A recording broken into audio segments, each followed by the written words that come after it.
Hello everyone. हमने इससे पूर्व के वीडियो लेक्चर में हमने देखा था कि ऑप्टिकल आइसोमेरिज्म शुरू किया था हमने, उसके इंट्रोडक्टरी पार्ट के बारे में हम अध्ययन किया था। वहाँ पे हमने देखा था कि प्रकाशिक सक्रिय यौगिक के लिए हमने दो नाम दिए थे। एक था आपका डेक्स्ट्रोरोटेटरी,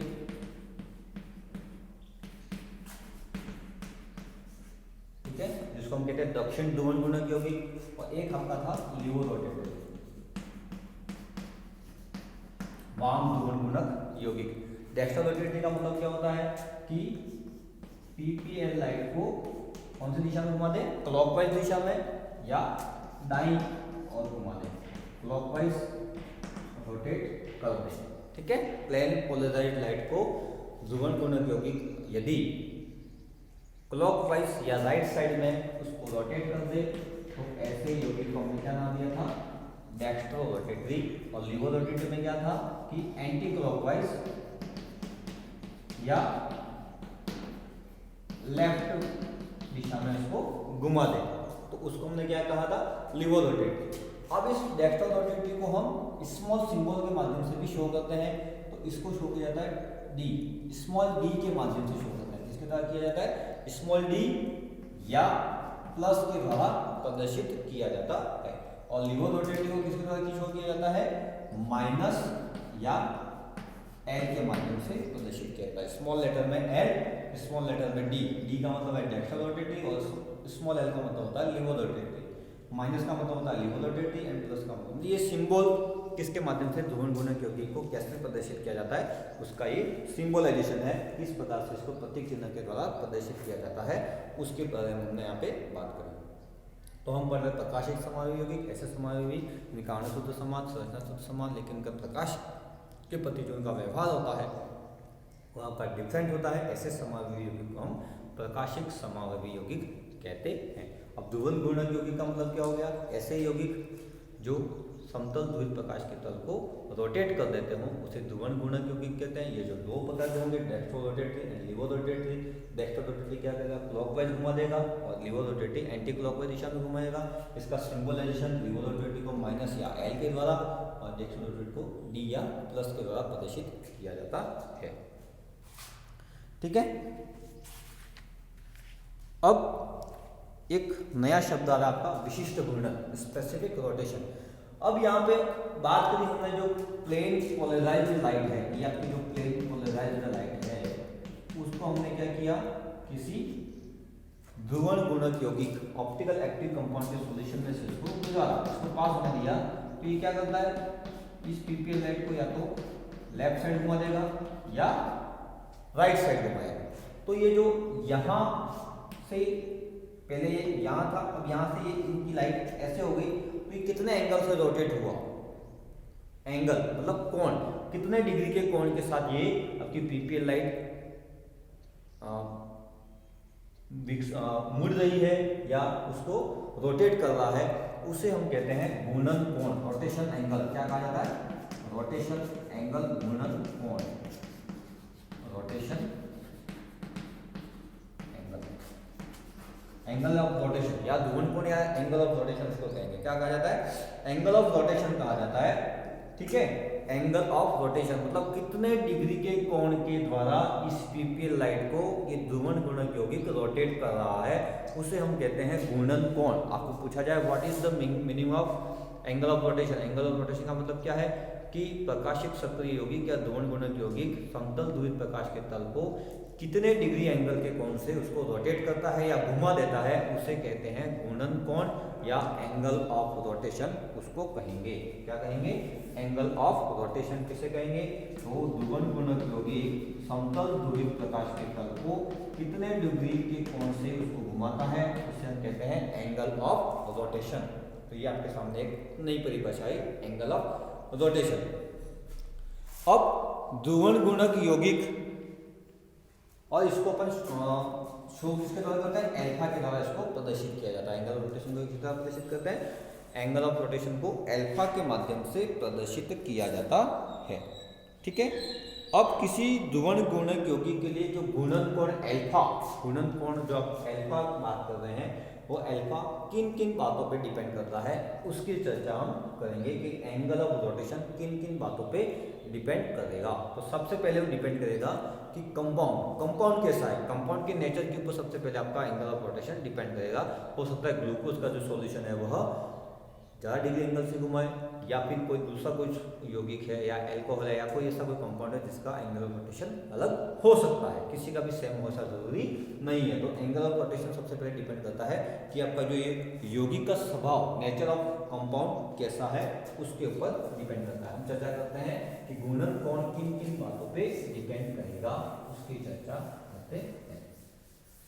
तो सबसे पहले किस पे डिपेंड करेगा, यौगिक की स्वभाव, डिपेंड्स ऑन यौगिक, कंपाउंड कैसा है उसके नेचर के ऊपर डिपेंड करेगा। सेकंड है आपकी कंसंट्रेशन, सांद्रता, जो आपका विलयन आपने जो लिया है उस विलयन की सांद्रता कितनी है उसके ऊपर भी डिपेंड करेगा कि कंसंट्रेशन कैसी है, मतलब यौगिक की मात्रा ज़्यादा है या आपकी जो कंसंट्रेशन है वो डाइल्यूट में है या हाईली कंसंट्रेटेड है, उसके ऊपर भी एंगल ऑफ रोटेशन डिपेंड करता है। तीसरा, जो आपने सैंपल ट्यूब ली है, जो आप इंस्ट्रूमेंट आप यूज़ कर रहे हैं एंगल ऑफ रोटेशन मापने के लिए, तो एंगल ऑफ रोटेशन मापने के लिए जो आप इंस्ट्रूमेंट यूज़ कर रहे हैं उस इंस्ट्रूमेंट में जो आपने सैंपल ट्यूब ली है जिसमें आप सॉल्यूशन रख रहे हो, तो उसकी लेंथ कितनी है, उसकी लंबाई कितनी है उसके ऊपर भी डिपेंड करेगा। जो आपकी सैंपल ट्यूब है, ट्यूब की लंबाई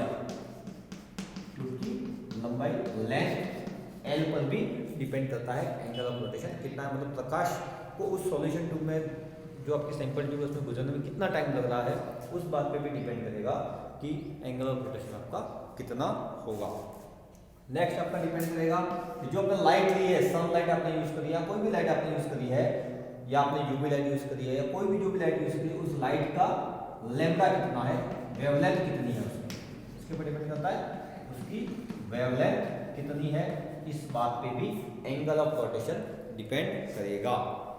ठीक है, और एक चीज और डिपेंड करता है टेम्परेचर पर, कि टेम्परेचर आप जब मेजर कर रहे हैं एंगल ऑफ रोटेशन उस कंडीशन में रूम टेम्परेचर पे कर रहे हैं या किसी और टेम्परेचर पे कर रहे हैं, उस बात पे भी डिपेंड करेगा कि आपका किन किन बातों पे। तो एंगल ऑफ रोटेशन डिपेंड करता है नेचर ऑफ कंपाउंड, यौगिक का स्वभाव कैसा है। सेकंड हमने बात करी सांद्रता, कंसंट्रेशन कैसी है कंपाउंड की, यौगिक का जो विलयन है उसकी कंसंट्रेशन कैसी है। थर्ड हमने बात करी जो आप सैंपल ट्यूब ले रहे हैं जिसमें आप एक्सपेरिमेंट कर रहे हैं या एंगल ऑफ रोटेशन आप मेजर कर रहे हैं, उस एंगल ऑफ रोटेशन में जो सैंपल ट्यूब है उसकी लेंथ कितनी है उस बात पे भी डिपेंड करता है, टेम्परेचर के ऊपर भी डिपेंड करता है, और साथ ही आप जो लाइट यूज़ कर रहे हैं उस लाइट की वेवलेंथ किस प्रकार की है उस बात पे भी ये एंगल ऑफ रोटेशन आपका निर्भर करता है। तो ये हो गया angle of rotation. Angle of rotation का मतलब क्या हो गया कि समतल ध्रुवित प्रकाश के तल को ध्रुवण गुणक यौगिक कितने डिग्री के कोण के साथ उसको रोटेट करता है, घुमा देता है, उसे कहते हैं एंगल ऑफ रोटेशन, घूर्णन कोण कहते हैं। अब आपके सामने शब्द आ रहा है विशिष्ट घूर्णन, स्पेसिफिक रोटेशन। विशिष्ट घूर्णन, विशिष्ट घूर्णन कोण, स्पेसिफिक रोटेशन शब्द आपका आ रहा है, और विशिष्ट घूर्णन जो होता है वह किसी भी बात पे डिपेंड नहीं करेगा।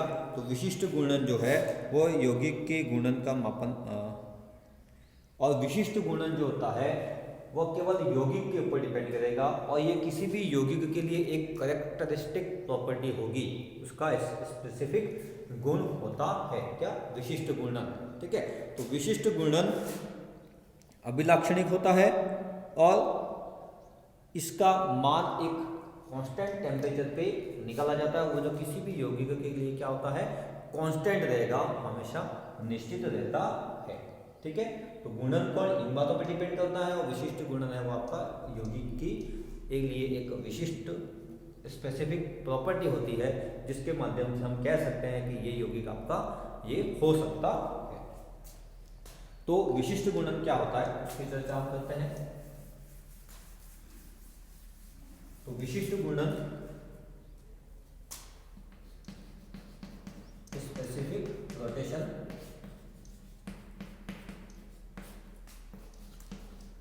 स्पेसिफिक रोटेशन को किसी एक फिक्स टेम्परेचर पे, एक नियत टेम्परेचर पे और साथ ही एक नियत वेवलेंथ पे मापा जाता है। जैसा कि हम यहाँ पे लिखे हैं अल्फा लैम्बडा, और ये दिया जाता है नॉर्मली 25 डिग्री सेंटीग्रेड पे, ठीक है।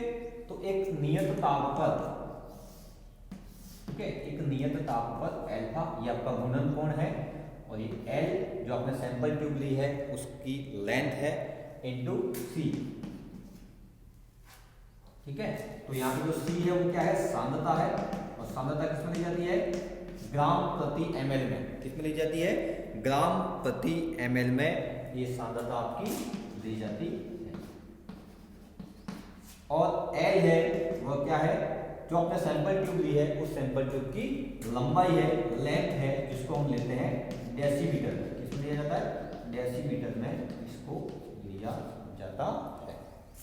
तो ये विशिष्ट गुणन अल्फा के ब्रैकेट कर दिया, तो इसको ये सिंबल है आपका विशिष्ट गुणन का। तो और ये अल्फा क्या है, यहाँ पे गुणन कोण है, क्या है, गुणन कोण। तो एक फिक्स टेम्परेचर 25 डिग्री सेंटीग्रेड एक नियत तापक्रम पर और एक कांस्टेंट तरंग दैर्ध्य पर L बराबर डेसीमीटर जो सैंपल ट्यूब आपने लिया है वो, और C मतलब 1 ग्राम प्रति ml। मतलब अगर आप बात करें कि विशिष्ट गुणन क्या है, तो L बराबर रखें आप 1 डेसीमीटर, C बराबर रखें आप 1 ग्राम प्रति ml कंसंट्रेशन। उस कंडीशन में जो अल्फा है वही आपका क्या है, विशिष्ट गुणन, ठीक है। बात समझ में आ रही है। तो नियत ताप पर और नियत तरंग दैर्ध्य पर 1 डेसीमीटर लंबाई की सैंपल ट्यूब में 1 ग्राम प्रति ml विलयन की सांद्रता वाले विलयन का जो गुणन कोण होता है उसे ही हम विशिष्ट गुणन कहेंगे। समझ में आ रही बात, क्या कहा मैंने कि नियत ताप पर मतलब कमरे के तापमान 25 डिग्री सेंटीग्रेड पर और विशिष्ट तरंग दैर्ध्य पर 1 डेसीमीटर लंबी सैंपल ट्यूब में 1 ग्राम प्रति ml सांद्रता वाले विलयन के लिए जो गुणन कोण होता है उसे ही हम विशिष्ट गुणन कहेंगे, ठीक है।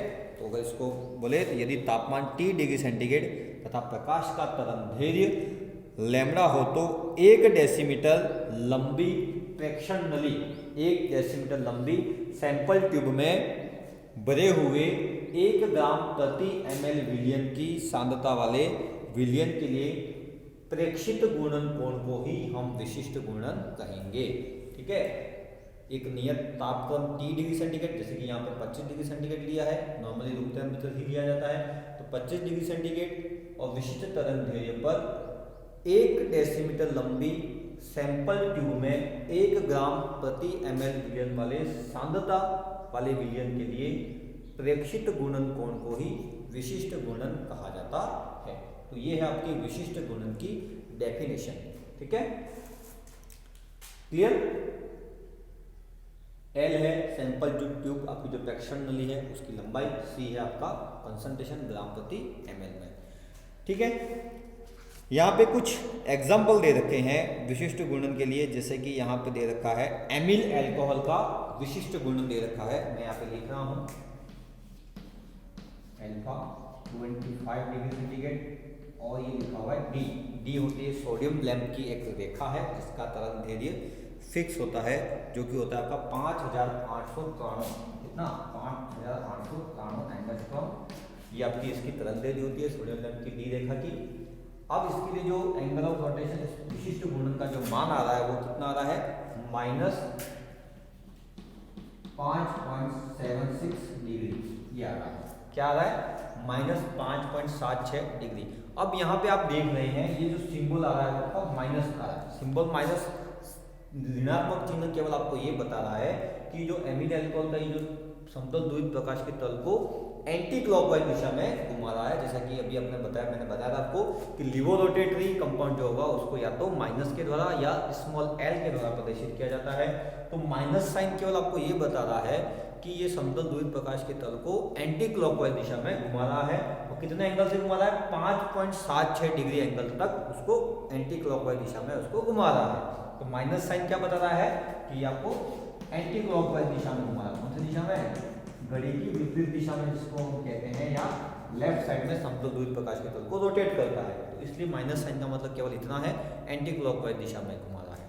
ठीक है, और एंगल कितना है 5.76 डिग्री। इसी प्रकार कोई और एग्जांपल दे रखा है आपको अल्कोहल के लिए, जैसे कि दे रखा है प्लस 66.5 डिग्री बता दिया, ठीक है। अब प्लस साइन का मतलब क्या हो गया कि ये क्लॉकवाइज दिशा में घुमा रहा है, मतलब घड़ी की दिशा में इसको घुमा रहा है, इसको समतल ध्रुवित प्रकाश के तल को, और कितना एंगल घुमा रहा है 66 डिग्री के आसपास उस समतल ध्रुवित प्रकाश के तल को रोटेट कर रहा है।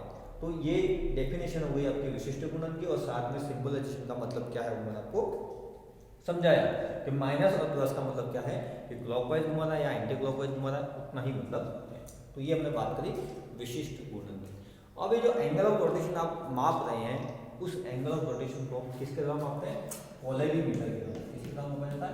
पोलैरीमीटर, जिसको हम हिंदी में कहते हैं ध्रुवण मापी के माध्यम से, ध्रुवण मापी इसको कहा जाता है, उसके माध्यम से किसी भी प्रकाशिक सक्रिय यौगिक का एंगल ऑफ रोटेशन मेजर करते हैं। तो ये है आपका प्रकाशिक संभाव्यता के इंट्रोडक्शन के बारे में हमने बात करी कि एंगल ऑफ रोटेशन क्या होता है, लिवोरोटेटरी क्या होता है, डेक्स्ट्रोरोटेटरी क्या होता है, ध्रुवण गुणक यौगिक, ध्रुवण गुणक यौगिक क्या होता है? तो ध्रुवण गुणक यौगिक होता है आपका कि समतल ध्रुवित प्रकाश के तल को रोटेट कर दे, ऐसे यौगिक को हम ध्रुवण गुणक यौगिक कहते हैं। अगर नहीं घुमाता है तो उसे ध्रुवण अगुणक यौगिक कहा जाता है। ये दो प्रकार के हो गए, डेक्स्ट्रो एंड लिवोरोटेटरी।